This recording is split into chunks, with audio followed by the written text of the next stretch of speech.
അവലോകനത്തിനൊന്നും വലിയ പ്രസക്തി ഉണ്ടെന്ന് തോന്നുന്നില്ല. പിന്നെ തന്നെയല്ല, ഞാൻ നല്ലൊരു അവലോകകൻ ഒന്നുമില്ല. അവലോകനം ചെയ്യണം എന്നുണ്ടെങ്കിൽ അതിന് നല്ലൊരു വിമർശന ബുദ്ധി വേണം. ഒരിക്കലും ഞാൻ വിമർശനം ഏറ്റെടുക്കുക ഇന്ന് അതുകൊണ്ട് ഇന്ന് വളരെ നല്ല രണ്ട് സുപ്രധാന കാര്യങ്ങളാണ് നടന്നത്. ഒന്ന് MT അനുസ്മരണം വളരെ നല്ല രീതിയിൽ വസ്തൻ മാഷും MT രാജേന്ദ്രൻ സാറും രണ്ടുപേരും വളരെ നന്നായിട്ട് MTനെ പറ്റി അദ്ദേഹത്തിൻ്റെ സംഭാവനകളെ പറ്റി പറഞ്ഞു. വളരെ നല്ലൊരു പരിപാടിയാണ്. ഏറ്റവും അടുത്ത MT മരിച്ചതിന് ശേഷം ഏറ്റവും അടുത്ത് കൂടുന്ന ഒരു മീറ്റിങ്ങിൽ തന്നെ നമ്മൾ തമ്മിലെ അനുശോചനം പ്രകടിപ്പിച്ചത് വളരെ ഉചിതമാണ്. മലയാറ്റൂർ അനുസ്മരണത്തിലും ഇത് തന്നെ വളരെ നല്ല രണ്ട് പ്രഭാഷണങ്ങളാണ്.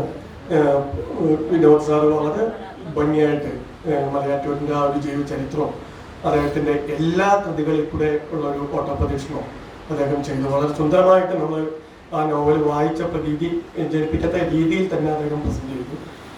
അദ്ദേഹം ഇടയ്ക്ക് മനഃശാസ്ത്രപരമായിട്ടുള്ള പ്രശ്നം എന്ന് പറയുന്നുണ്ടെങ്കിലും വളരെ ഒരു മനഃശാസ്ത്രജ്ഞനായതുകൊണ്ട് ഞാൻ പറയുകയാണ്. മലയാറ്റൂർ രാമകൃഷ്ണൻ യക്ഷിയെ കൂടെ അവതരിപ്പിച്ച ശ്രീനിവാസൻ എന്ന കഥാപാത്രം എങ്ങനെയാണ് ഒരു നോർമലായിട്ടുള്ളൊരു മനുഷ്യൻ, വളരെ വിദ്യാഭ്യാസമുള്ളൊരു മനുഷ്യൻ മാനസികമായിട്ട് തകരുമ്പോൾ, വെറും തകർച്ചയല്ല, ഒരു നിരാശയിലേക്ക് പോകുന്നതല്ല,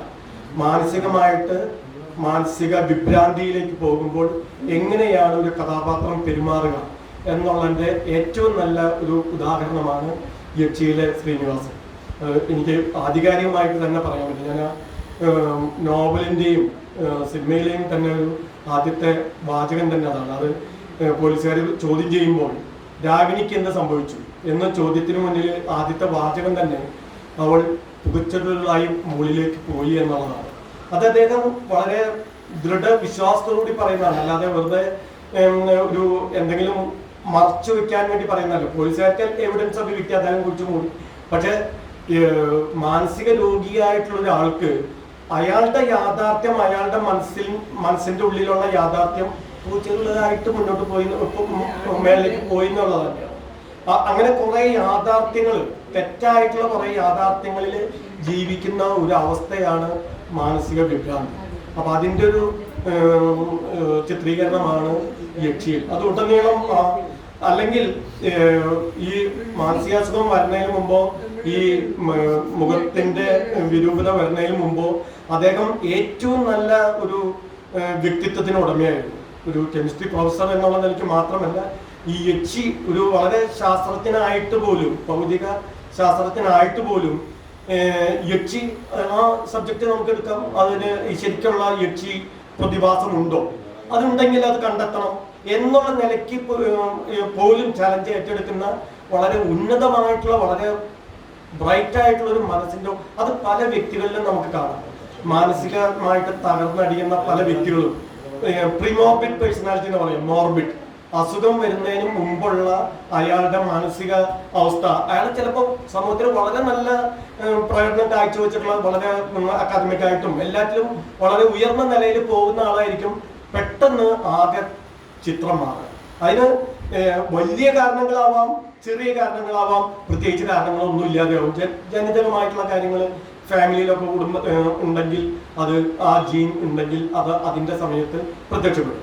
അപ്പോൾ പറഞ്ഞിട്ട് വരുന്നത് വളരെയധികം ഭ്രംശം വന്ന യാഥാർത്ഥ്യങ്ങളിൽ കൂടെ, അതായത് ഈഗോ ബൗണ്ടറി തകരുക എന്ന് പറയും. നമ്മളുടെ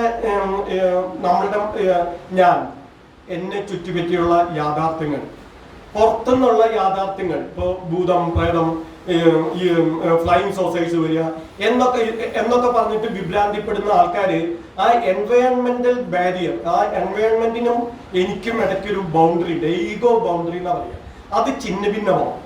ആ ചിന്ന ഭിന്നമാവുമ്പോഴാണ് പുറത്തുനിന്നുള്ള ഫ്ലൈയിങ് സോസൈസ് ഒക്കെ എൻ്റെ സ്വപ്നത്തിൽ വരിക, ജിന്നൊക്കെ വരും എന്ന് പറഞ്ഞിട്ട് കത്തിയും പിടിച്ച് നിൽക്കുക. ഇതൊക്കെ മാനസിക വിഭ്രാന്തിയുടെ കാര്യങ്ങളാണ്. അത് ഒരിക്കലും എന്താ പറയാ, ആ ഒരു കഥാപാത്രം കുറെ കാര്യങ്ങൾ ഒളിച്ചു വെക്കാൻ വേണ്ടി ചെയ്യുന്നതല്ല. ഇപ്പൊ ഈ MTയുടെ ചർച്ചയിലും ഉടനീളം പലരും പറഞ്ഞു, അതായത് MT പോലെയുള്ള വേലായുധൻകുട്ടി പോലെയുള്ള കഥാപാത്രം അദ്ദേഹത്തിനെ അബ്നോർമലാക്കി ഭ്രാന്തനാക്കി കെട്ടിയിടുന്ന ആ ഒരു സമ്പ്രദായം ഒരു സാധാരണ മനുഷ്യനെയല്ലേ അങ്ങനെ കെട്ടിടുന്നു. അതിന്റെ വേറൊരു എല്ലാ തരത്തിലും എല്ലാം പറയും. ഒരു ബുദ്ധിമാന്യം ഉള്ള ഒരാൾക്ക് പ്രേമം വരാം, പ്രേമചിന്ത വരാം, എല്ലാം വരാം. പക്ഷെ 29-30 വയസ്സുള്ള വേലായുധം കുട്ടിയാണ് 10 വയസ്സ് 12 വയസ്സുള്ള കുട്ടി വെള്ളം പോകുന്ന ചാലില് കളിക്കാൻ നോക്കുക. 10-12 വയസ്സുള്ള ഒരു മച്യൂരിറ്റി ഉള്ള ഒരു കുട്ടിയെയാണ് MT ചിത്രീകരിക്കുന്നത്. അപ്പൊ അതൊരിക്കലും അന്യായമായിട്ട് അയാളെ ചങ്ങലക്കിട്ട് വെച്ചിട്ടുള്ളതല്ല. അത്രയ്ക്കും മാനസിക വളർച്ചയേ ഉള്ളൂ. അത് വളരെ നന്നായിട്ട് വളരെ സത്യസന്ധമായിട്ട് ചിത്രീകരിച്ചതാണ് ഇരുട്ടിന്റെ ആത്മാവ്. അല്ലാതെ ഒരു കഥാപാത്രത്തിനോടുള്ള ഒരു എന്താ പറയാ തെറ്റായിട്ട് ചിത്രീകരിച്ചതല്ല. അപ്പൊ ഞാൻ പറയാൻ വന്നത്